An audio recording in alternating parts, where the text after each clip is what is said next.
So, welcome to the Earning Freedom Podcast. I am Michael Santos with michaelsantos.com and prisonprofessor.com. One of my passions is to try and spread awareness on what we as a society can do to improve outcomes of our nation's prison system. And through that work, sometimes people find me and they reach out to me. And today I have the privilege of speaking with young Andrew Kang. It's my understanding that Andrew is a high school student. I hope I pronounced your name right, Andrew. Yeah. Didn't, you will be able to correct me. But Andrew is interested in some of the challenges facing that are ancillary consequences of mass incarceration, and he reached out and asked if I would respond to some questions. And I just thought it'd be an awesome opportunity to just be transparent and let people see how I work. So I am very pleased to turn over the program to Andrew Kang, a high school student who is certainly on his way to the university and on his way to changing the world. Hello, Andrew. Thank you for participating. Thank you. To start off, what are your personal experiences dealing with life sentences or the American justice system? I've heard about your imprisonment and how you published 15 books, which is amazing.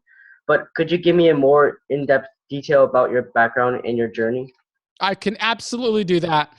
So for those who are in Andrew's audience, let me just give the background as he suggested. I made some bad decisions when I was about Andrew's age. Unfortunately, I wasn't focused on what I could do to be a good student and a good citizen. I was influenced by some, bad things that were going on in society and around my network, and I got influenced into trafficking and cocaine. And I made the bad decision to begin taking advantage of that market, of that black market. And I started buying cocaine in South Florida, transporting it across the country to where I lived in North Seattle. And as a consequence of my misunderstanding of the criminal justice system, I brought in a lot of my friends who would help to shield me from prosecution. They would transport the cocaine or they would store the cocaine, and I would kind of direct traffic. And as a consequence of the role that I created for myself, I really exposed myself to a much more severe punishment. So I was arrested on August the 11th, 1987, and charged with leading this enterprise of trafficking and drugs. And that because I continued to make bad decisions by refusing to accept responsibility and express remorse, I went to trial and I was convicted by a jury, and I faced a sentence of life without the possibility of parole. So when I was 23 years old, I was sucked into the criminal justice system, and I remained in prison for 26 consecutive years. I was released in August of 2013 to the San Francisco Bay Area. And for my first year of liberty, I taught at San Francisco State University, and then a career opportunity opened for me in Southern California, which is where I live now. But I'm still very passionate about spreading awareness of the criminal justice system. And I'm very happy to participate with Andrew and any other students who might want to learn more about what we can do as a nation to improve outcomes of our criminal justice system. Does that answer your question, Andrew? Yes, thank you. Good. So on to the first question. Are there any benefits to sending America's violent youth to prison without a second chance? And if so, what would they be? Well, I do think that we can do better than just focusing on prisons, Andrew. Yeah. And I think that it's a bad use of public resources to focus exclusively on warehousing human beings. Exactly. People are violent, and people get involved in antisocial or criminal behavior because, and this is my perspective, of course, because they don't see a possibility to participate fully in the greatness of what makes America great. And they don't know how.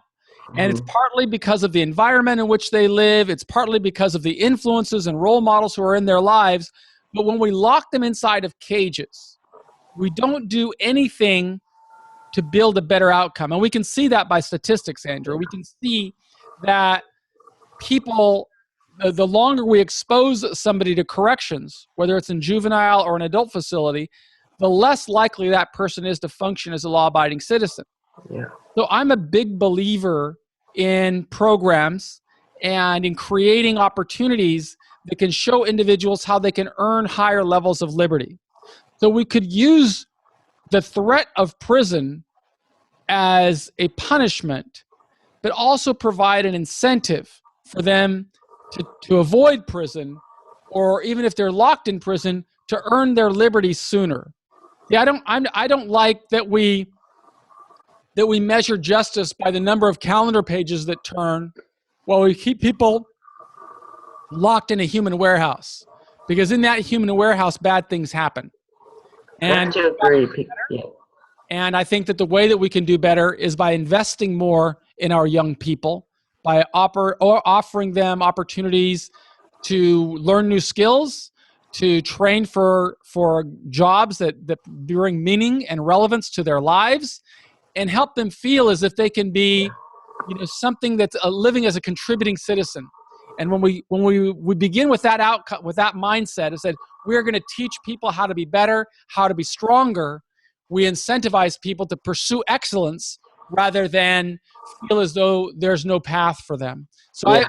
we should invest in our youth and invest in our population, and not treat them as rejects that they belong in a human warehouse.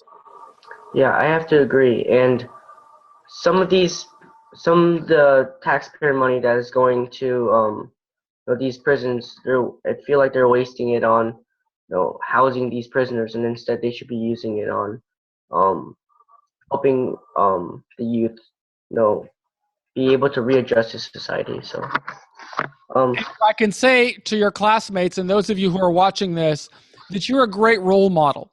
I know that you reached out to me for longer than a month, I think, asking me to participate in this interview.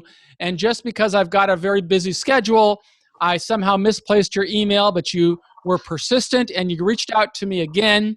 And I'm so grateful that I have this opportunity to talk with you and to share my story with your other students, but also to compliment you, because you are the type of leader that I hope to profile when I'm trying to influence people in prison to change their lives. How old are you, Andrew? 15. So if you're 15 years old and already thinking proactively, I've got to believe it's because you've got great role models in your life. You've got people who you want to prove worthy of their love and support. And because you are doing this, you're really positioning yourself for a life of leadership. And I have no doubt that you're going to do great things, not only in your academic career, but when you advance beyond college and become a leader in society as well. So it's an honor for me to speak with you. Thank you. It's an honor for me too. Also, the next question. What is the most significant problem for our justice system today? Prison population, money, are there any? There are many who are incarcerated at a very young age and are still in prison as an elderly. So there are so many challenges with our criminal justice system, Andrew. I can't tell you what the greatest is. I would have to talk on a macro level, which means a very big, broad perspective. It's just this entire policy of mass incarceration. When you advance further beyond high school, you may have heard it already, but in psychology, in year 101, your first year of psychology, you're going to hear this statement. I think it's attributed to B.F. Skinner, but I'm not sure. But he said, when the only tool we have is a hammer, every problem tends to look like a nail. And that's what our criminal justice system has become. We've taken a prison system and we've believed that that's the only answer. And we continue to lock more people inside of these cages. But that wasn't always the case. This has simply been a policy shift that began around 45, 50 years ago in the early 1970s, when we started ramping up this movement towards mass incarceration. And we started diverting resources from education and healthcare and infrastructure and pouring it into building a bigger prison system.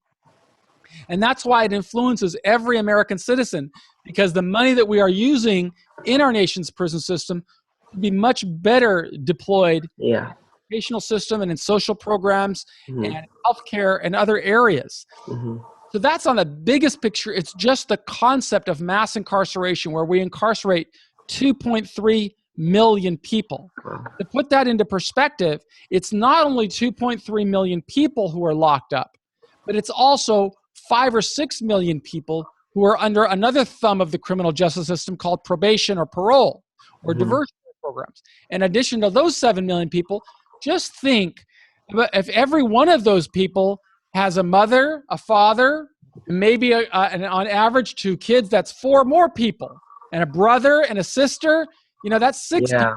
So if you take 6 people times Mhm. 7 million people, now Yeah. we're looking at 40 tens of millions of people Yeah. who are influenced by this system.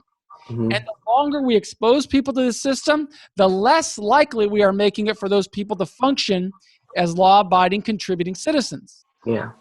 So there are so many ancillary consequences that follow this process where we have homelessness, Yeah. substance abuse, gang cultures, subcultures that are disruptive to the American way of life.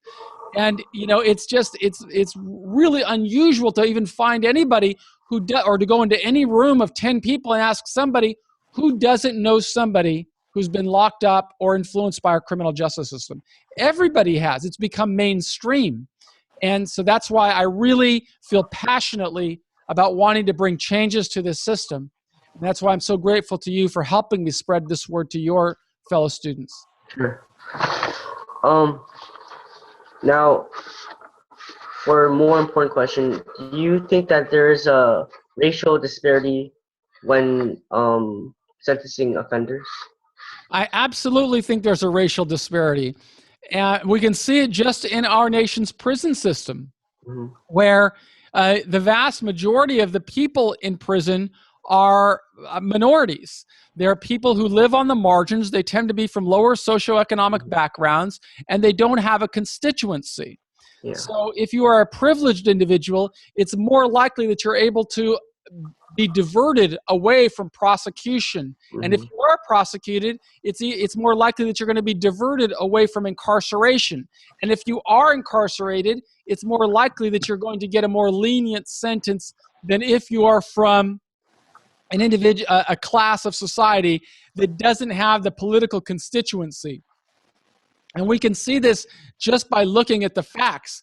I mean, the number of people who are incarcerated by far is a minority group of people. I mean, people from minority classes, but in the entire United States, Yeah. when you compare racial breakdowns, it's Mhm. significantly Yeah. higher in our prison system. Yeah. I mean, there are some scholars like Michelle Alexander, who Mhm. wrote a very well-regarded book, The New Jim Crow, who Mhm. argues that mass incarceration has really become the new slavery. Yeah. Does locking up younger offenders and the elderly help the economy since we have a smaller number of violent people walking the street, or does it harm it? I think that when we look at imprisonment as a factor of economics, we're really doing a great disservice. Yeah. We can never build a strong, vibrant, enlightened society by calculating how many people we are going to put in a cage. You see, Andrew, the reality is that every human being has value.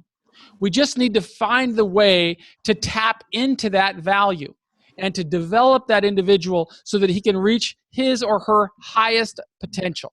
Yeah. And we do that through investment. It's an interesting point you bring up, Andrew. I frequently write and speak about what the transformation was in my life when I was locked inside of a jail cell. I Mhm. was about 23 years old. I Mhm. was facing life without parole, and I was inspired by a mastermind. In fact, I wrote a book, a course that I teach to people in prison. It's called the Earning Freedom Mastermind course. And do you know who that is on the cover? Aristotle? Actually, it was very close. It was one of Aristotle's teachers. Aristotle was taught by Plato, and Oh Plato yeah. was taught by Socrates.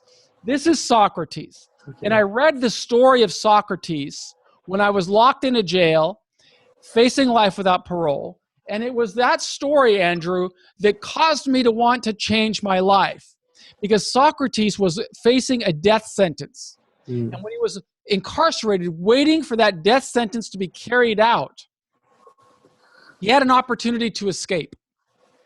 And instead of escaping, what I learned from Socrates is his philosophy of life.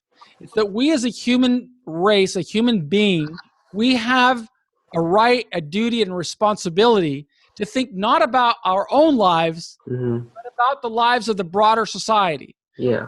Time that Socrates was alive, it was against the law for him to teach people from a lower class. He was from an elite class, and the law held that only the elite class could learn how to read, learn logic, learn how to think.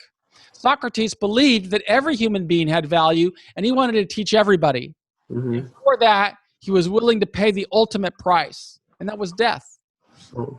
And so when we ask a question of saying, does society benefit by locking anyone in a cage, I immediately am transported back to what transformed for me. It was recognizing, even if I'm locked in prison, and I'm going to be in prison for 9,500 days, Mm-hmm. 26 consecutive years, I know that I'm going to find a way to contribute to society, to reconcile with society, and to try to make society better. And that's what's been my passion. And it's my job to try and inspire other people who are living in struggle, who are living with difficulty, who have been oppressed for whatever reason, even if they've made bad decisions.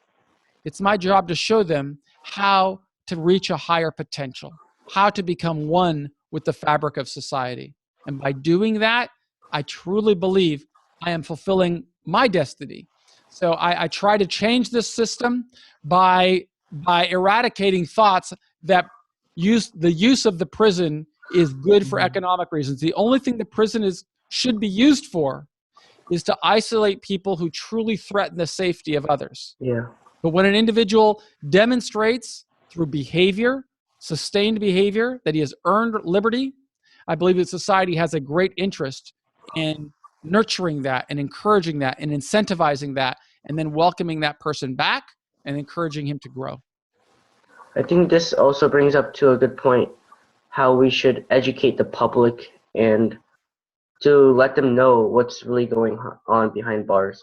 Well, you're a leader in that, Andrew Kang, by doing this type of work right now. And I'm very privileged to be able to participate on your program where you're educating people about this system. Thank you. So, how does the public view inmates, and what are some of the stereotypes surrounding them? Since whenever it's typical for the public to view someone who just walked out of prison with badly, so how does the public view? Yeah, that's a great question. I think that the public has a great misperception about people in prison, and I think that is a planned part of the grand scheme of our commitment to mass incarceration. Mm-hmm. You see, those who have a vested interest in keeping the prison system growing. You see, there's been this entire ecosystem, this entire economy built around locking people in cages, Yeah. where many people profit from locking people up. Mm-hmm. They don't profit or benefit by reforming people and having people come back as law-abiding, contributing citizens. They benefit when people come back and they threaten society, because what happens next? Then society clamors for more prisons. Yeah. So they make policies and procedures that muzzle and silence the voice of the prisoner. And they make it very difficult for people in society to understand what goes on in prison. You see, what happens is people hear this concept of 70% recidivism rates, meaning 7 out of every 10 people who go into prison fail when they come back to society and they revert to crime. Okay? But that's, if you're making money off of the prison system, or your career is contingent on a big prison system, that's good for you. That's what you want. Right. The more prisons we build, the more jobs there are, and the more money is going to be deployed to that. Right. So the problem is that taxpayers don't really understand that there is a reason that 7 out of 10 people fail when they leave prison. There's a reason, and it's the policies that govern institutions inside. Right. We've designed a system that doesn't only perpetuate failure, it perpetuates intergenerational failure. You see, if somebody's in prison, it's a higher likelihood that that individual's child is going to go into the prison system too. Does that make sense? I think I've lost the connection, Andrew.